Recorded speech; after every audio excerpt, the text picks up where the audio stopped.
Hey, Pastor Dave here. I want to direct this message specifically at a good old chap out in Great Britain. I hope he watches, but I think it's applicable, and I know it's applicable to all sorts of people, particularly that person who says, I don't want to have anything to do with a God that allows and visits all sorts of horrors upon the world.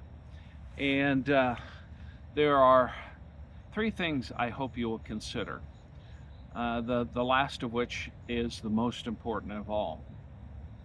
The first item is that when we deny God, we deny all sorts of things, including the categories of right and wrong and evil, so that the natural evils that we experience in the world would not be evils. They would just be meaningless, random, acts that come from a world that was never perfect, that was never created good, but itself is an act of spectacularly good luck and random chance. Moral evil is also denied when we deny God, because without God there is no right or wrong. There are just things that happen, and we may like them and we may not like them. But oftentimes people who deny God will speak in terms of right and wrong, good and evil, and so forth, but it's all just window dressing. It's all meaningless without the creator of heaven and earth.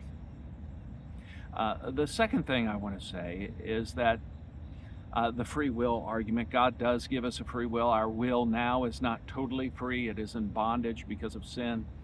But I certainly have, and I imagine, chap, you as a former police officer have run across this as well, where there are parents, they weren't perfect, but they were good parents, and they had an adult child that was going the wrong way. They had taught him well or her well throughout their years.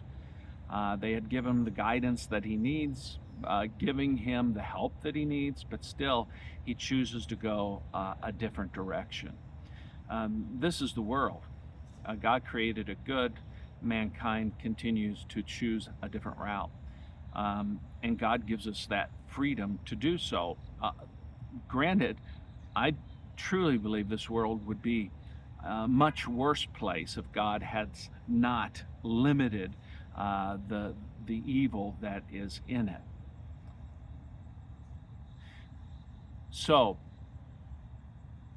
I guess what I'm saying here is God has given us that free will. God has given us that choice, but He's also given us everything we need to know to have a good life here on this planet, even in this fallen world. But again and again throughout history, people choose a different way. They choose to go their own way, a way that brings not blessing but curse, not life but destruction. And the central part of that all deals with our relationship with God. Now, the third point I want to make on this problem of evil is the most important, and it's this. Chap and all others, I encourage you that you put your trust in Jesus. Maybe you can't fathom the wickedness in this world, but God, in His Son Jesus Christ, has joined us in this heartache, in this hardship, and in this turmoil, in the incarnation, at Christmas, and throughout His life.